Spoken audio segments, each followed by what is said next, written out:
आज हम लोग जानने वाले हैं क्वेश्चन नंबर 9 और 10। ठीक है, तो इसमें बोला क्या जा रहा है, a brooch is made with silver wire. ठीक है, एक ब्रूच है। अच्छा, ब्रूच होता क्या, पहले तो बहुत लोगों को यही नहीं पता ये जो चीज है ये क्या होता है, ये हमको भी नहीं पता था अपने टाइम पे। ठीक है, हम भी जब पढ़ते थे 10th में, हम बस ये क्वेश्चन बना चुके थे, उसके बाद हमको बहुत समय के बाद पता चला। ठीक है, और बहुत समय के बाद मतलब हमको एक टाइम पे मेरे स्टूडेंट को बताया कि सर ब्रूच का अर्थ ये होता है। ठीक है, अच्छा, तो ब्रूच का मतलब क्या होता है, आप देखोगे 15 अगस्त 26 जनवरी में जब बच्चे लोग स्कूल जाता है तो वो यहाँ पे एक लगा के जाता है। ठीक है, जय जो भी लिखा हुआ रहता है, ठीक है, जय हिंद जय भारत ऐसा टाइप का, तो वही रहता है। ठीक है, अब सुनिए, एक ब्रूच दिया हुआ, उसी पे बात चल रहा है, कुछ ऐसा ब्रूच है।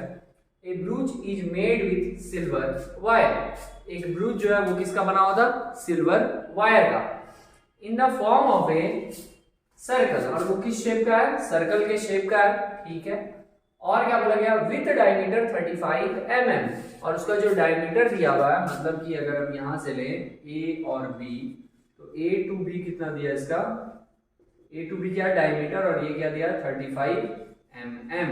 तो इस अनुसार हम रेडियस इसका हाफ होता है, मतलब 35/2 mm लिख सकते हैं।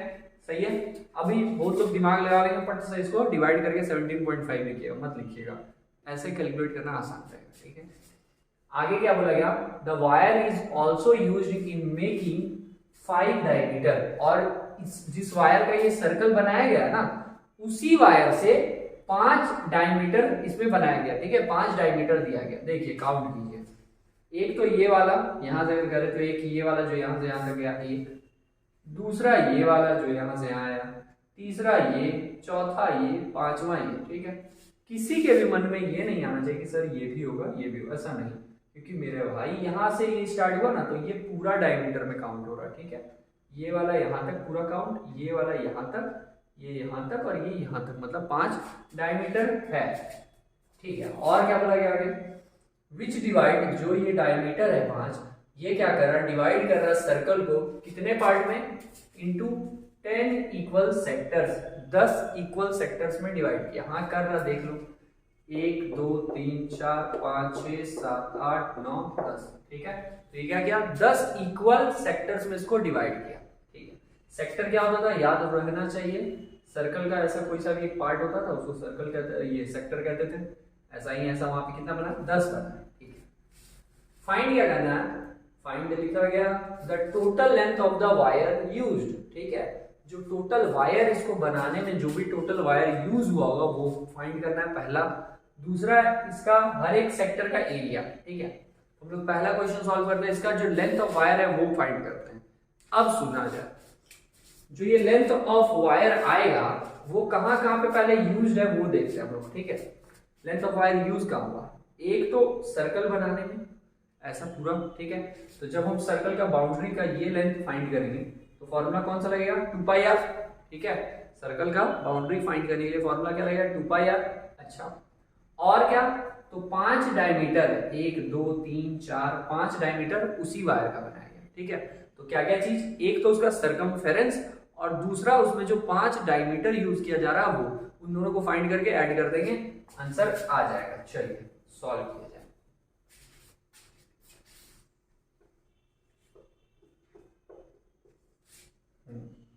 वो लिख ले रहे हैं, टोटल लेंथ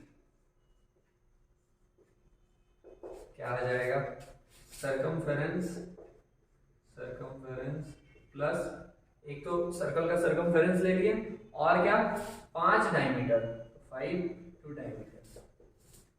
ठीक है, क्योंकि 5 डायमीटर है। ओके, सरकमफेरेंस का फॉर्मूला 2πr, और 5 का 5 इंटू डायमीटर, एक डायमीटर कितना था 35 mm, 35 से इसको मल्टीप्लाई कर दिया।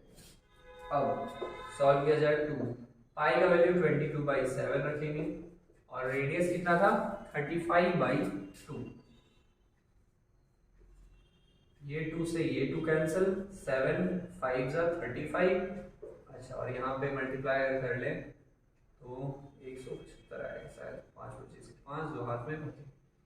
सही है, अब यहाँ क्या बचा, 22 इंटू 5 110 प्लस 175, ऐड करके आ जाएगा 285।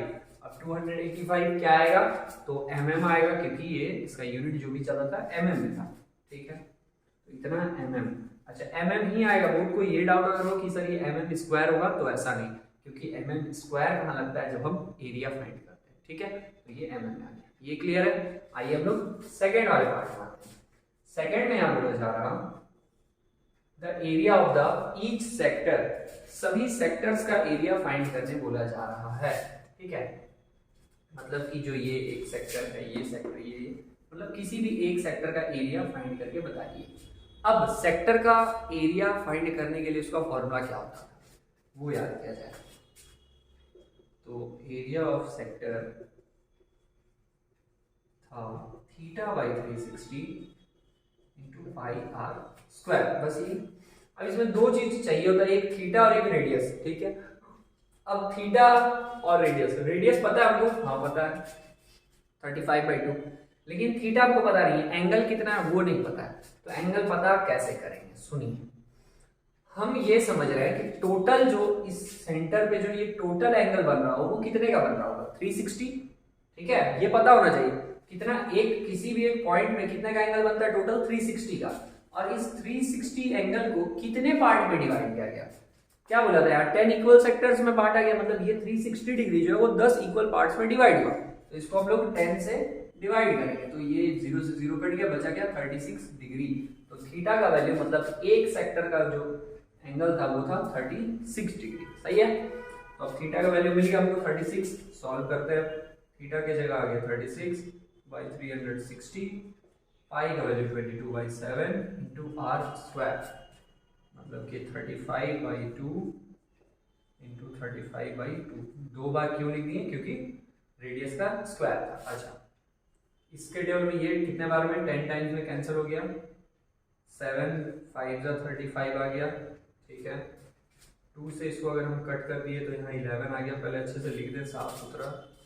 ऊपर में क्या क्या बचा, 11 इंटू 35, 11 इंटू 35, ठीक है। नीचे में यहाँ पे 10 इंटू 2, सही है, और कुछ नहीं। 35 को अगर हम 10 से कट कर दें, करना नहीं चाहिए था, लेकिन ठीक है कर दिए। तो यहाँ पे 7 5 हो जाएगा और यहाँ 2 टाइम्स में आ जाएगा। तो ऊपर में आ गया कितना, 77, नीचे में 2 2 4, हाँ इतना mm स्क्वायर हो जाएगा, मिलीमीटर स्क्वायर। ऐसा क्यों हो रहा, क्योंकि mm का मतलब ये इसका जो यूनिट था वो mm था, और ये एक प्रकार का एरिया है, ये सेक्टर एक एरिया को बताता है, इसलिए mm का स्क्वायर। अच्छा, चाहिए तो आप ऐसे भी छोड़ सकते हैं, या आप 4 से डिवाइड करके इसको डेसिमल में भी छोड़ सकते हैं, गलत कोई भी नहीं रहेगा, ठीक है। अब हम लोग आते हैं क्वेश्चन नंबर 10 में। क्वेश्चन नंबर 10 में क्या बोला, एन अम्ब्रेला हैज 8 रीब्स, एक अम्ब्रेला छतरी, ठीक है, उसमें 8 रीब है। रीब्स मतलब वो जो उसका लोहा का बना होता है, ठीक है। 8 रीब्स विच आर इक्वली स्पेस्ड, जो कि बराबर बराबर एरिया लिए हुए हैं, बराबर में फैले हुए हैं। Assuming umbrella to be a flat circle, assume कर लीजिए कि अम्ब्रेला क्या एक फ्लैट सर्कल है। चलिए यही तो हम चाह रहे थे, ठीक है। अब उस सर्कल का जो रेडियस है वो है 45, ये सर्कल, इसका जो रेडियस, अच्छा अब क्या बोला कि वो 8 इक्वल पार्ट्स में डिवाइड था।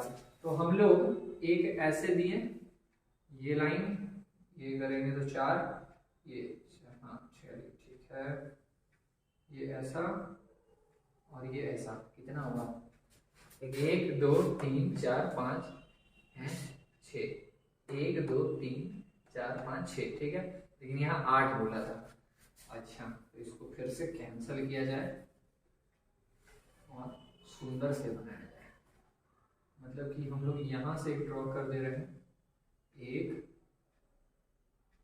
और 2 और 1 यहाँ से, ठीक है, हो गया। 1 2 3 4 5 6 7 8 इक्वल पार्ट में डिवाइड हो गया, ये छाता, और उसका रेडियस कितना 45, तो ये बोल दिया हम 45 सेंटीमीटर, ये रेडियस यहाँ से यहाँ तक। फाइंड क्या करना है, find the area between the 2 consecutive ribs, 2 consecutive मतलब लगातार आने वाले, ये और ये, इन दोनों रीब के बीच का जो ये पार्ट होगा उसका क्या निकालना है हमको, एरिया निकालना है, find the area between the two consecutive leaves of the umbrella. अब मतलब इस पार्ट का ये जो सेक्टर, इसका एरिया निकालना है, समझिए वो क्या है, वो है सेक्टर, ठीक है। और सेक्टर का एरिया का फॉर्मूला हम लोगों को क्या पता है, सेक्टर का एरिया होता है क्या था, theta by 360 pi R square, ठीक है। थीटा और रेडियस, दो चीज का यहाँ जरूरत है, थीटा और रेडियस। रेडियस कितना है 45 पता है आपको, थीटा नहीं पता है। थीटा पता कैसे करेंगे, एंगल पता कैसे करेंगे। टोटल कितना बनता है सेंटर पे 360, टोटल एंगल 360, और हमको ये 360 को कितने पार्ट में बांटा गया, 8 पार्ट्स में, तो मार देंगे 8 से डिवाइड, कितना आ जाएगा 45 आ जाएगा, ठीक है। तो यहाँ पे रेडियस भी 45 था और थीटा भी 45, तो यहाँ रख देंगे हम लोग 45 बाई 360 इंटू पाई। पाई का वैल्यू कुछ बोला तो नहीं है, तो रख दिया जाए 22/7, और रेडियस था 45 का स्क्वायर, मतलब 45 इंटू 45। अच्छा, इसके जगह कुछ बोला तो नहीं है, नहीं। अब यहाँ से कितने बार में कैंसिल हो जाएगा, 8 बार में कैंसिल हो जाएगा, तो ये 8 आ गया। 8 से अगर इसको काट दे तो ये 11 और ये 4 हो जाएगा, तो ऊपर में क्या आ गया 11 इंटू 45 इंटू 45, और नीचे में 7 4 से 28। अब देखिए ऊपर नीचे कुछ भी कैंसिल होने वाला नहीं है, ऊपर ऊपर सबको मल्टीप्लाई किया जाए। अब हम छोड़ दे रहे हैं, ठीक है, अब हम छोड़ दे रहे हैं, बाबू इतना मेहनत मत कर, सब थोड़ा कुछ करो, मल्टीप्लाई करिए, 11 से मल्टीप्लाई कीजिए, नीचे 28, आंसर खत्म, बस इतना ही है। मतलब आपको सोचना है कि यहाँ पूछा क्या जा रहा है, जितना दिमाग लगा सकते हैं क्वेश्चन में लगाइए, 50-60% दिमाग क्वेश्चन में लगाइए, क्वेश्चन क्या बोल रहा है बार बार समझिए, एक एक पॉइंट समझिए, तुक्का पे मत चले जाइए कि हाँ ऐसा वैसा हुआ हो गया, जब तक आपका खुद का क्लियर नहीं है। खुद के साथ ना इंसाफी मत कीजिए कि हम लग रहा है ऐसा ऐसा हुआ, बनाते चले गए, नहीं, एक एक डाउट क्लियर कीजिए, ठीक है, और बाकी आगे का ये तो बन ही जाएगा। अच्छा, अब हम लोग नेक्स्ट क्वेश्चन पे आते हैं।